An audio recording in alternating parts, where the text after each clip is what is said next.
Hi everyone.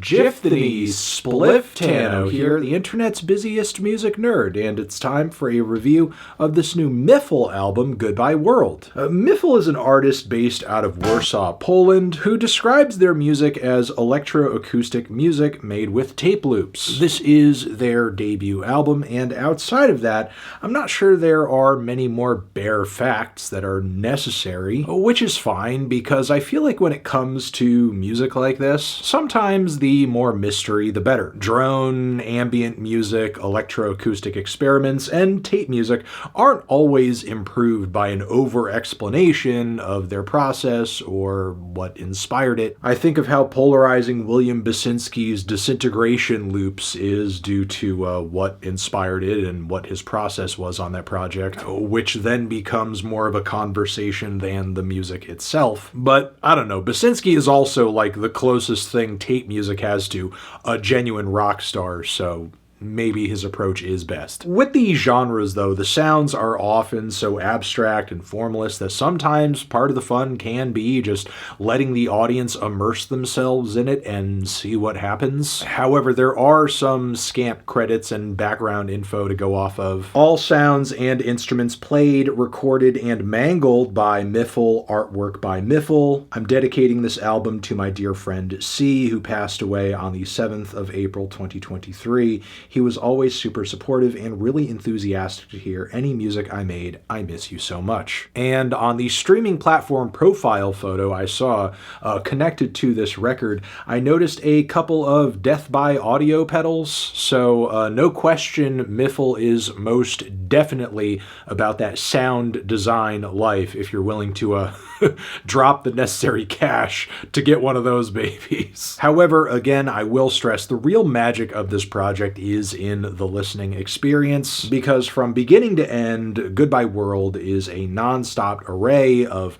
relaxing but also evocative and otherworldly sounds. Really one of the most perfect in-the-dark headphone listens I have had in a while, really years. And I would attribute a lot of that to this project just having a great balance. It's never so noisy and repetitive and abstract that it sounds boring or mind-numbing or impossible to wrap your head around, nor is it so directly musical or straightforwardly composed that it ever sounds completely normal. Depending on the track here, you are going to get different palettes of strings and synths and acoustic guitar, and it sounds like almost each individual layer was captured to some kind of tape, and then from there it is warped and altered to various degrees as they all kind of play in unison, which I guess leads to different effects or ways in which the sounds on this project are altered. You are going to hear distortion, static, sometimes background hiss from the tape player, dips in speed and pitch in the audio too. Occasionally the volume falling in and out, either due to some kind of degradation or, you know, I guess like the volume literally being altered. And also, of course, reversed sounds, different bits of instrumentation panned into each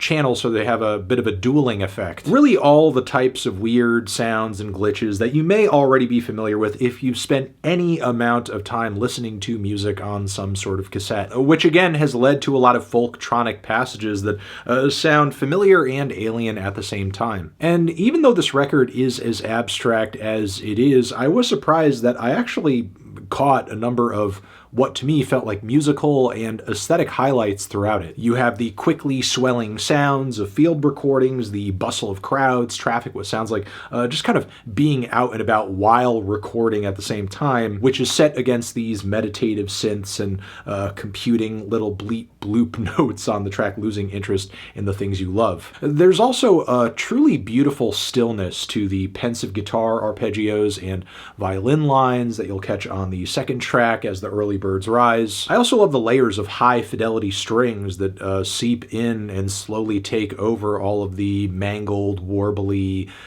bits of tape guitar on the intro track too. It's too gorgeous for words. I'd also like to mention Cold Concrete Glows, which has this chilly, eerie atmosphere to it that makes me feel like I'm huddled inside of a 16-bit igloo and I just want to hide in it forever. I will emphasize, though, after kind of pointing at all these tracks, this entire project isn't just a series of random ambient trinkets. They not only flow into each other really well and really seamlessly for the entire album, but some of MIFFLE's production also results in these thick, powerful, noisy, larger-than-life drones, like the track Digital Blizzard, which very much lives up to its name and description. The midpoint of Static Snow is also pretty all-encompassing. And then we have the longest track on the record too, Long Walk Home, which stands at 8 minutes. And it's this multi-phased monster that carries echoes of Godspeed You Black Emperor with some of its folksy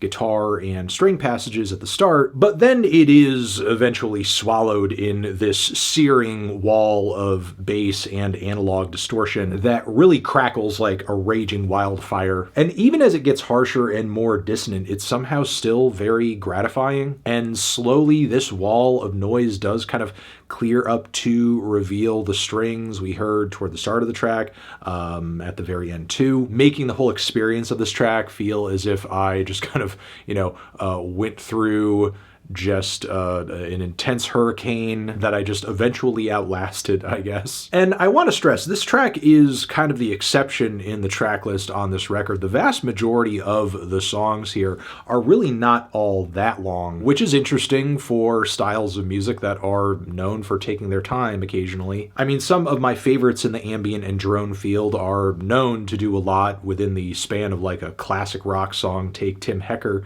for example. However, I'm still kind of blown away that MIFFLE has the capacity on multiple tracks here to create a sense of time stopping within like a matter of 90 seconds or so. The project has a great ending, a great flow again, and it's just a beautiful, mind-bending listen, super textured, super pretty. I promise if you listen to this thing while just shutting off the world, calming down, chilling out, you're gonna have all sorts of different memories and visions in your head. It's crazy, which is why I can't recommend this enough. I will say across the record, there were points where maybe I wished for or wanted maybe a touch more instrumental diversity, but all the various tape manipulations definitely do a lot to close the gap in terms of instrumental variety, which is why I'm feeling a strong 8 on this record.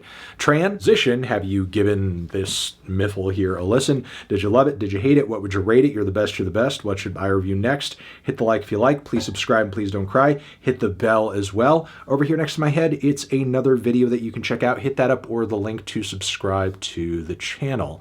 Anthony Fantano, MIFFLE, forever.